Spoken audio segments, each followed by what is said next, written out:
when you are in the position of deploying capital, you have to understand how to separate the sort of hype from the reality and like the actual reality on the ground of these kinds of businesses that Right. you're looking to back. Welcome to 20-Minute Leaders. Just sit back, relax, and learn from the leaders of today. It's a journey. Each one is different, unique, inspiring. Let's get started. This episode is powered by Sie Ventures, a community-driven VC fund in Silicon Valley in partnership with Leumi Tech and sponsored by Hippo Insurance, Turing, Upwest Labs, and Hillel at Stanford. Welcome to another episode of 20-Minute Leaders. We have with us today Saloni Bhojwani, investor, Founders Factory. Saloni is an investor at Founders Factory where she leads investments across both consumer and B2B. Formerly, she was strategy consultant and more recently worked at Uber and Expedia. Saloni has been angel investing for 3 years, is a part of backed VCs community, Alma Angels, and Sie Ventures operator network. Most recently, Saloni co-founded Sie Ventures, aiming to close the gender funding gap in the venture capital ecosystem. Saloni Bhojwani, thank you for joining me on 20-Minute Leaders. How are you? I'm well. How about you? I'm doing great, thank you. And you're calling from England right now, right? Yeah, I'm based in London. Wonderful. So, you deal a lot with strategy, a lot of investing, the gender gaps. But what I really want to pick your brain over these 20 minutes is really who you are as a person and how you came to understand that this is really what you want to do. And then also some of your outlook as to the industry and what's actually happening and what you're observing. So perhaps you can even take me back all the way to your time at CNBC, powdering up, the upcoming guests. So, you want to be a journalist. And so what is that passion about? And then how do you translate that more to the different positions you've had? Sure. So I'm originally from Singapore. That's where I grew up. And I went to Tufts in outside of Boston for my undergrad. And there I started getting into photojournalism. I did a lot of sort of extracurricular courses with a couple of the sort of centers on campus. They have a bunch of different stuff going on there. And I really enjoyed that work. It sort of takes you out of your comfort zone a lot of the time to explore like pretty gritty stuff. And so I really enjoyed that. I thought that, this could be a really good career path. And coming from a sort of pretty entrepreneurial, pretty driven family, tiger mom, tiger dad, etc. They were very supportive in the beginning of this, desire of mine and this ambition. But when I was closer to graduating, after my CNBC internship, where I was not just collecting news clippings and sort of alerts from the RSS feeds, but also powdering up guests, as I mentioned. I had a pretty realistic conversation with my dad, and he was like, all right, well, do you want to be homeless? Because that's probably what's going to happen if you become a photojournalist, unless you're super successful. Wow. I was an economics major and international development major. I did both. None of them were both of them were pretty numerate, pretty analytical studies. And I also sort of fell into the same trap, I would say, not even trap, but just the same sort of mentality as the majority of my graduating class, if you're an economics major or anything in that space, you go into banking or consulting. And that was, I think, it was approximately 1 year before everybody started wanting to go into tech. Because a lot of my friends in the year below me saw a huge shift in what people wanted to do post college. But yeah, and then I moved back to Singapore for personal reasons, and started my career in management consulting. I did that for 4 years, focused on strategy work across Southeast Asia. It was super interesting, super grueling as well. And taught me a huge amount. And then it was actually during one of the projects that I did for the Singapore government in the digital media sector and mapping it out and understanding the growth opportunities that I realized there was a huge, big world of startups and innovation. And, in Indonesia and the Philippines, et cetera, you were seeing huge amounts of technological innovation miles ahead of the West, right? Like there was an app that we used to use while we were in Jakarta called Clicky that was exactly like Deliveroo, but it was way back when. When I landed on a Monday morning and I'd forgotten my laptop charger, my colleagues from the Jakarta office would order a charger on Instagram and it would Really? arrive in 30 minutes.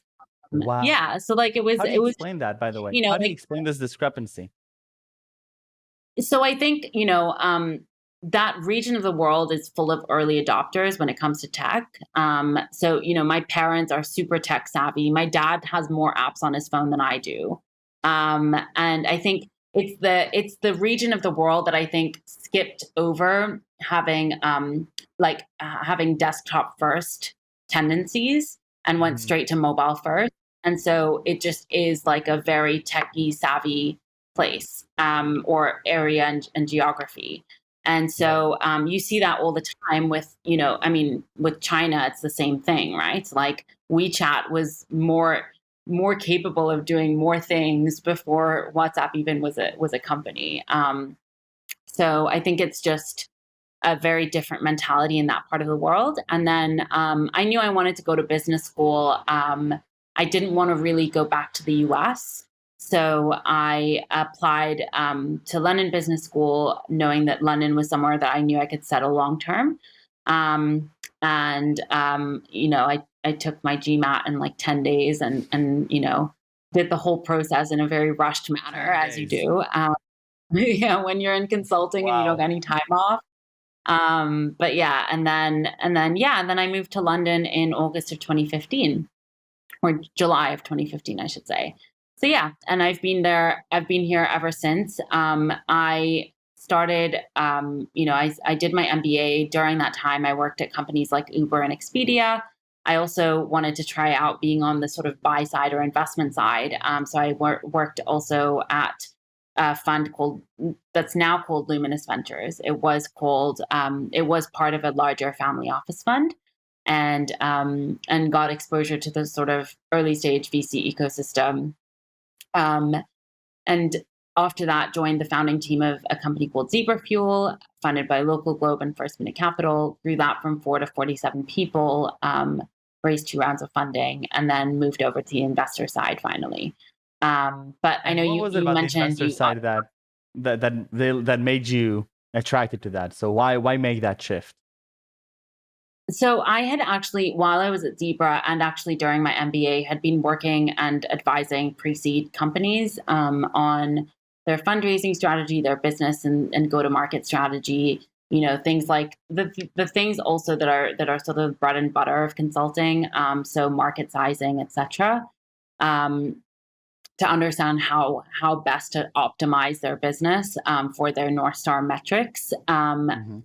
And I really enjoyed that work. I started writing very small angel checks into some of the businesses and founders that I really enjoyed working with and that I trusted. And then I realized that there was also a huge gender funding gap. Um, Mm. and the numbers were sort of not moving, or they were moving in the wrong direction. They still have been. And that there's a huge amount that can be done, or there's a huge amount that needs to be done to sort of address that. So I've refined my personal Right. investment thesis accordingly to focus on female-led businesses. And and then, I really enjoyed that. I really enjoyed looking at multiple different businesses in a given area or space, understanding what would work and what doesn't, hypothesizing even over it, because who really knows at that stage, right?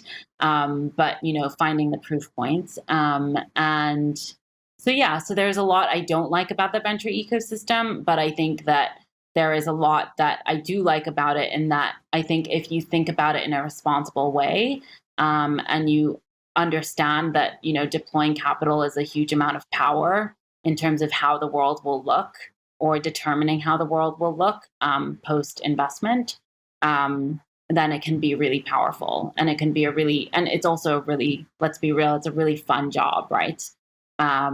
like me. So what is the fun part of it? So what gets you so excited about it?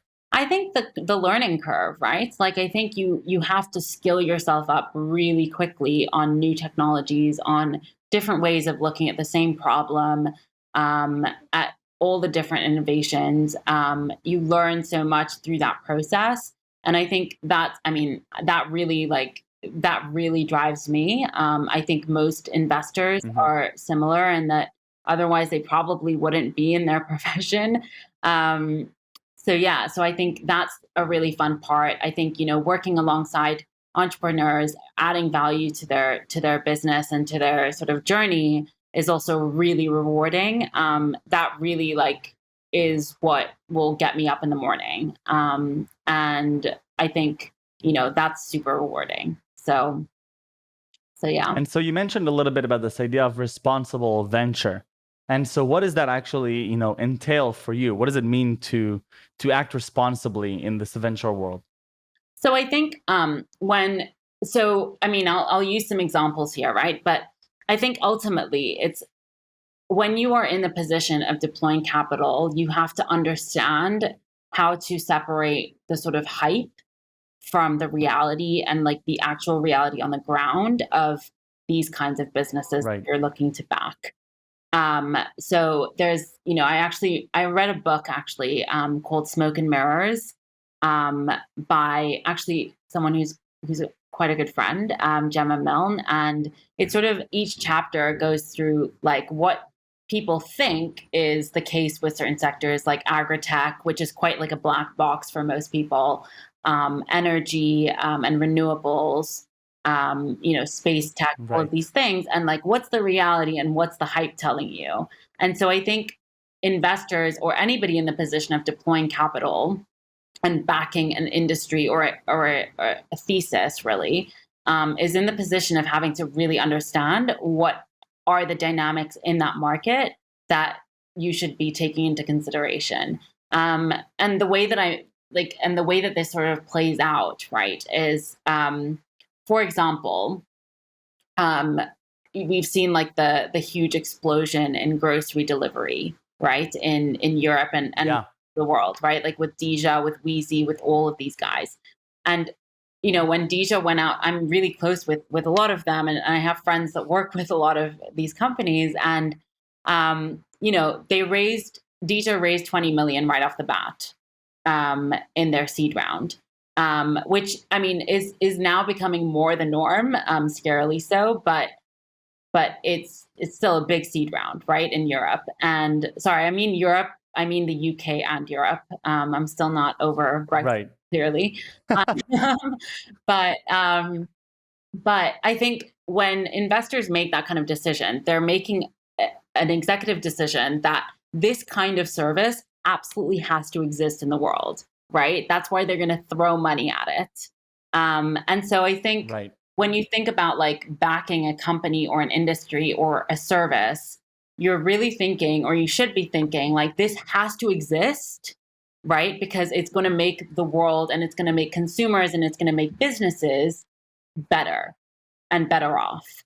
Right. And so that's how I sort of think about the process of deploying capital into a company.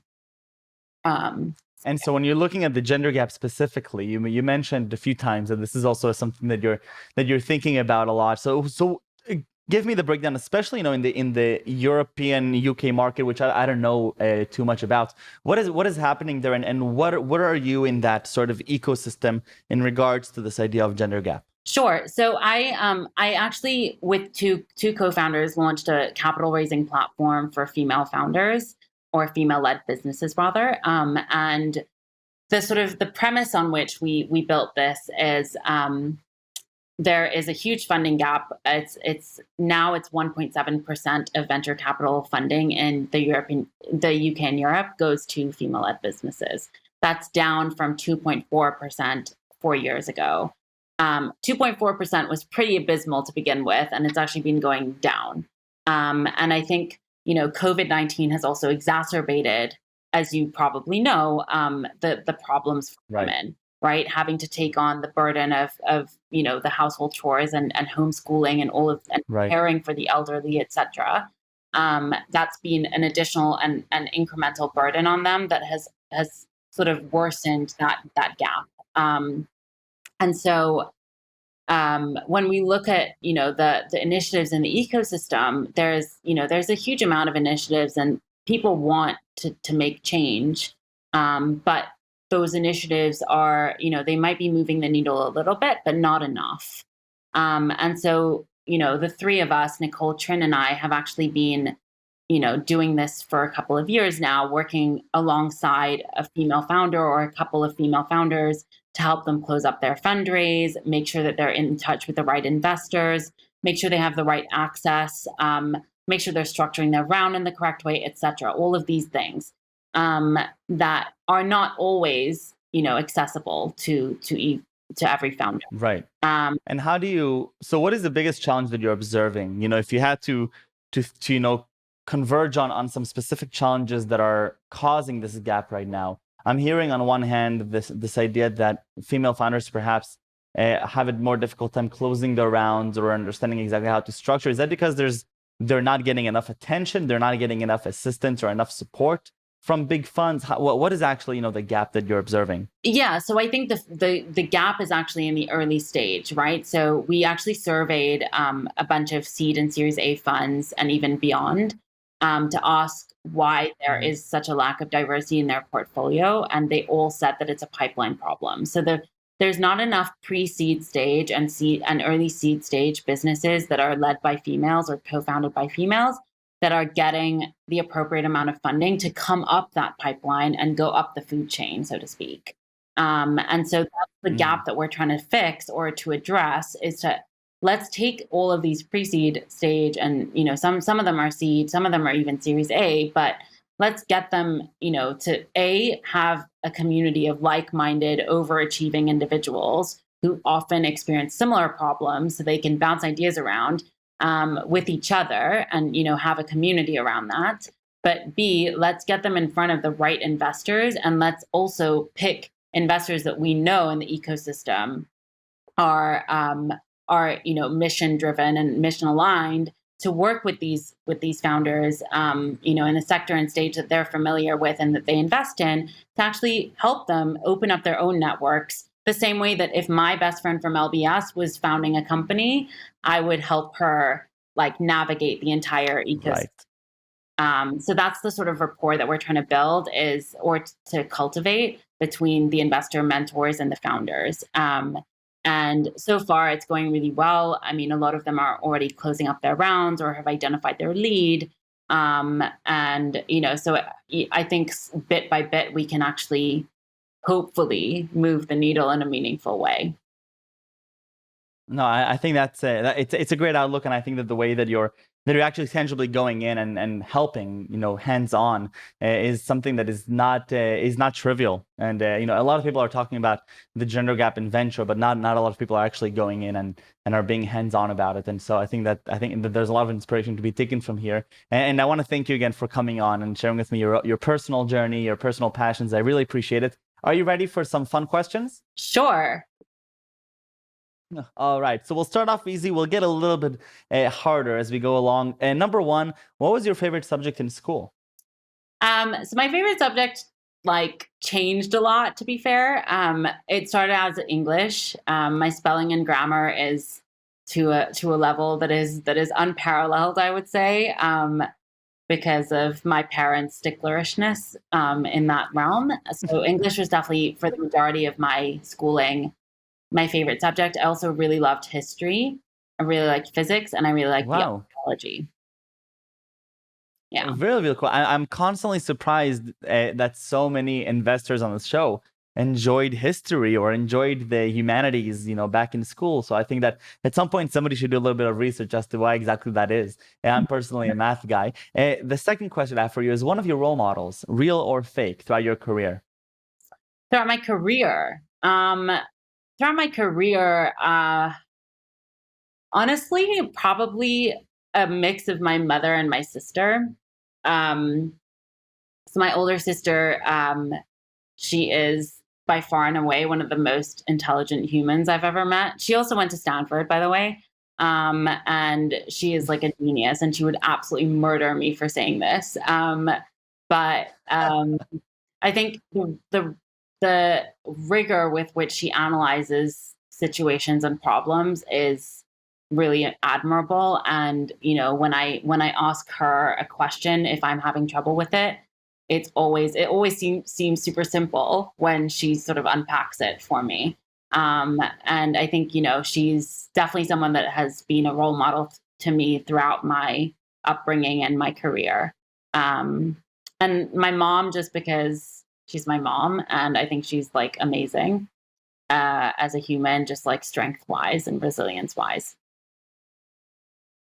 Very, very cool. I love that. And I have the weirdest question. It's not the most important, but it's definitely the weirdest. 3 words you would choose to describe yourself.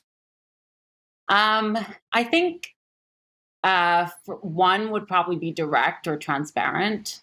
I'm not one to beat around the bush. I'm quite direct, as you probably gleaned from this 20-minute phone call. Definitely. And then I think the second is resilient or gritty. So I don't really shy away from like challenge and hard work. And I think that's been a good thing, but is maybe a little bit stupid sometimes in terms of becoming stubborn. But yeah. And then the third would probably be I'm unsuspectingly introverted. Wow. Yeah. I would not guess that. Yeah, like I'm quite a hermit. And I'm one of the people that really quite enjoyed some parts of lockdown because it allowed me to just like be at home with my book. So yeah. Well, I'm surprised by some of the words, not all of them, but Saloni, thank you so much for coming and sharing with me your story, and thank you for the hands-on work that you're doing, and I love hearing people's journeys as they transition from the transition throughout their career and are open to exploring their passions and then helping others achieve those passions. So thank you very much. Yeah. And all I can say left is stay safe and stay healthy. You too. Thank you for having me. Thank you. Bye-bye. Bye.